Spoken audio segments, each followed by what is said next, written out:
Alors, en ce qui concerne le code de l'habitation et de la construction, qu'est-ce qu'il prévoit vis-à-vis de l'incendie? Donc, il prévoit les responsabilités qui impliquent les entrepreneurs primaires et les autres entrepreneurs. Ce code définit la structure du bâtiment, le système de résistance au feu et la conception, ainsi que la manière dont le personnel et le public doivent être évacués en cas d'incendie. C'est pourquoi certaines réglementations peuvent concerner des lieux de travail comme les habitations.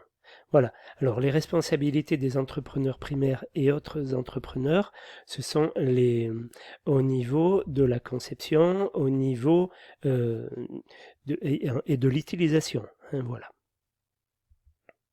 Le Code du travail, lui.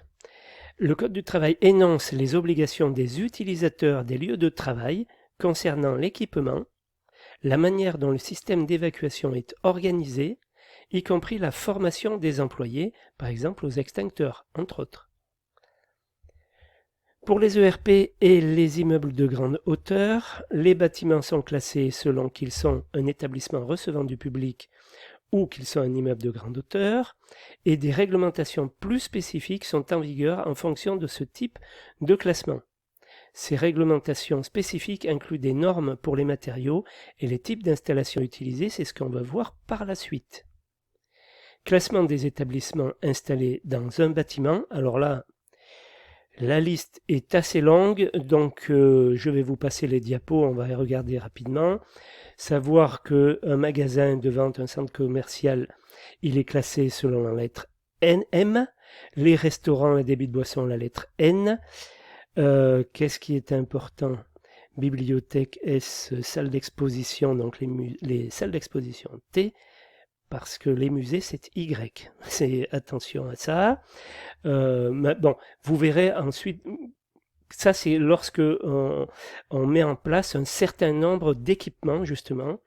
On va mettre certains types d'équipements différents, bien sûr, suivant que la destination du bâtiment est un hôtel ou un établissement d'éveil, de formation ou de centre de vacances.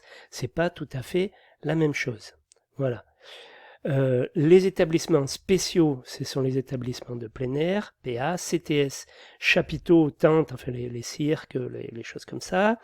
SG, structure gonflable, PS, parc de stationnement couvert, les gares, les hôtels, restaurants d'altitude, les établissements flottants, les refuges de montagne. Alors là, bon, il y en a toute une ribambelle. Tout ça, ce sont des établissements spéciaux et donc pareil, on va mettre en œuvre certains matériaux et certains modes constructifs pour évacuer le public et protéger les bâtiments.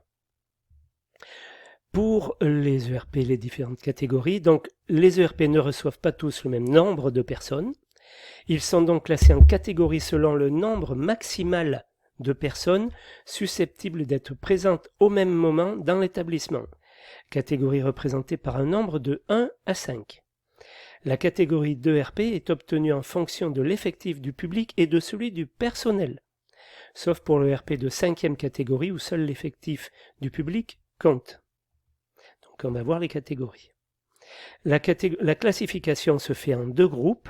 Le groupe 1 pour les catégories de RP 1, 2, 3 et 4 et le groupe 2 pour les ERP de 5e catégorie qui qualifie un établissement dans lequel l'effectif du public n'atteint pas le seuil d'assujettissement défini par le règlement de sécurité pour chaque type d'exploitation.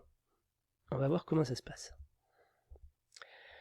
Voilà, donc le seuil d'accueil de l'ERP, j'ai plus de 1500 personnes, je suis en première catégorie dans le premier groupe.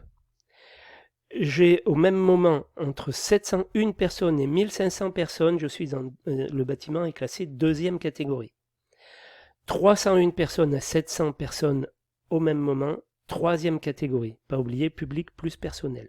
Moins de 300 personnes, sauf la cinquième catégorie, quatrième catégorie. Toujours dans le premier groupe. Et dans le deuxième groupe, on a la cinquième catégorie.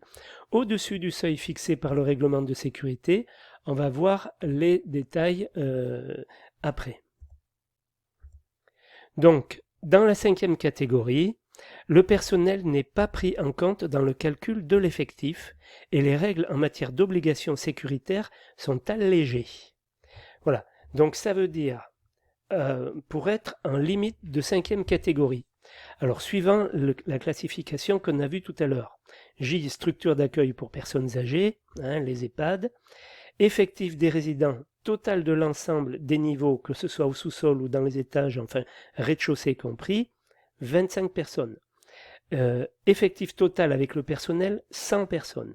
Structure d'accueil personnes handicapées, effectif des résidents, 20 personnes. Avec le personnel, 100 personnes, et etc. suivant où je me trouve. C'est pour ça qu'il y a cette 5e catégorie. C'était pour pas défavoriser certains logements, et puis aussi en même temps pour adapter les comment j'allais dire, les moyens par rapport au bâtiment, quoi, hein, voilà. Un restaurant et un débit de boisson, par exemple, au sous-sol, on peut aller jusqu'à 100 personnes, dans les étages, 200 personnes, total de tous les niveaux, 200 personnes, tout le monde compris. Et là, je suis en 5e catégorie, voilà, par exemple, hein.